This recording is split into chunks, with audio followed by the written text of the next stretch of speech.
Assalamualaikum warahmatullahi wabarakatuh. Salam rahayu, salam sejahtera bagi kita semua. Moga Allah paling rahmat dan keberkahan bagi kita semua, amin ya rabbal alamin. Pernahkah Anda melakukan pendakian di Gunung Lawu ketika malam 1 Suro ataupun pada bulan-bulan Suro, pada hari dan hitungan yang ganjil? Nanti jenengan di sana akan menemui pemandangan yang luar biasa, yaitu ritual-ritual yang sangat sering kita lihat, di mana banyak peziarah ataupun pendaki yang bukan orang-orang muda, tetapi orang-orang biasa yang datang ke sana seperti seorang pendekar yang dari bawah menuju ke atas.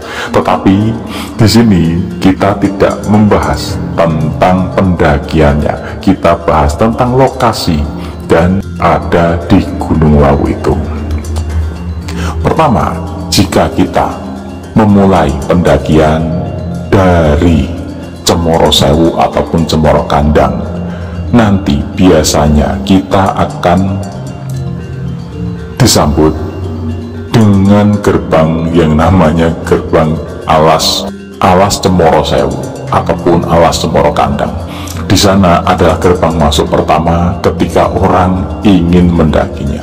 Biasanya dahulu jika orang yang ingin melakukan ziarah atau meritual, biasanya adalah orang-orang dari sekitar ataupun orang yang datang itu tanpa harus melakukan registrasi apapun seperti halnya pendaki, karena mereka sudah biasa.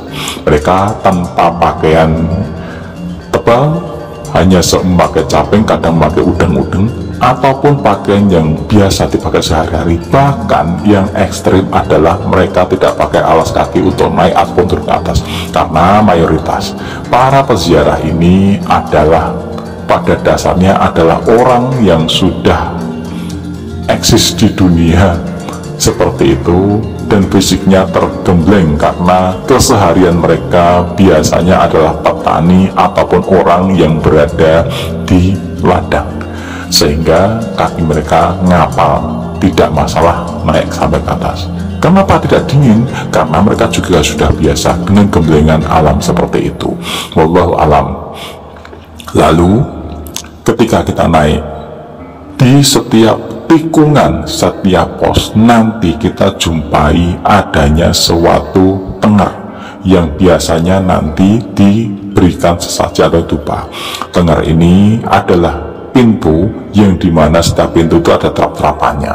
Di sana ada yang dianggap sebagai penjaga, tetapi itu bukan poin utamanya, karena dalam setiap tingkatan ilmu bagi mereka yang menjalani itu, setiap tingkatan itu pasti ada kulon wunnya. Kulon wun ini bisa dikatakan sebagai tempat kita itu singgah satu sama lain.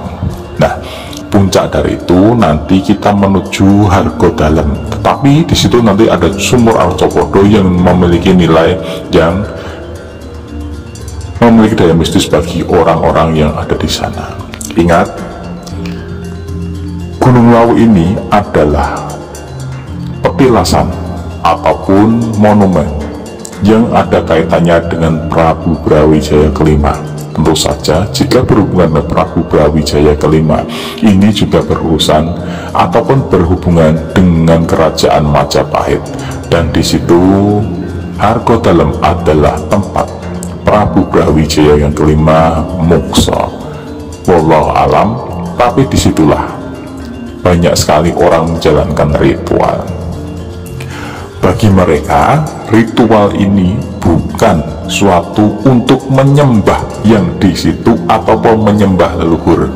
Sekali lagi, bagi orang Jawa ataupun bagi mereka, ritual itu bukan sebagai tempat menyembah mereka ataupun menyembah yang ada di situ.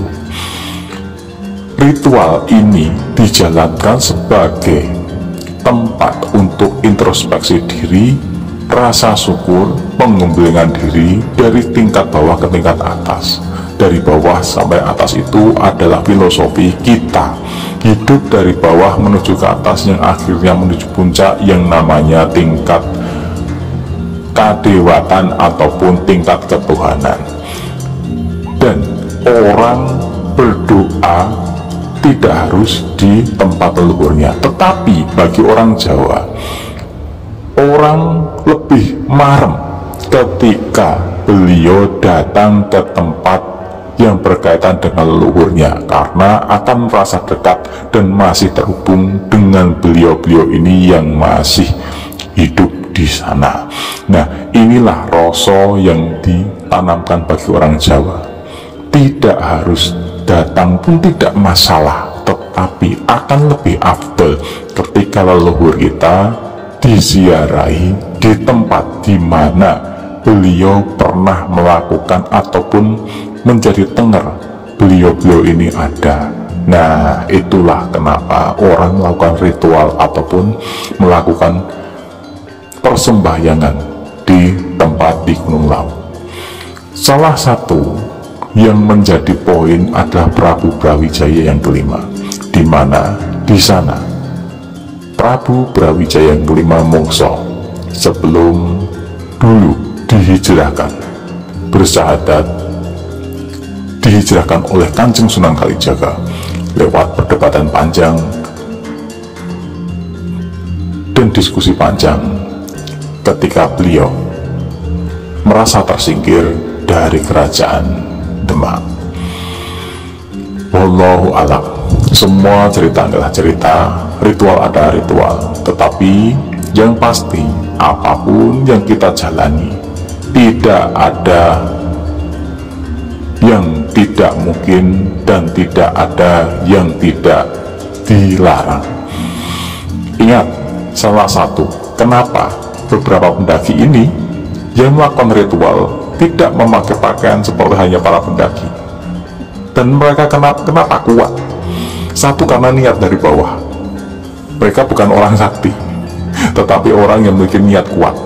Makanya para pendaki yang memiliki niat dan tekad kuat untuk menaklukkan gunung, menggembleng dirinya, insya Allah nanti akan bisa dan kuat, karena semangat ini luar biasa.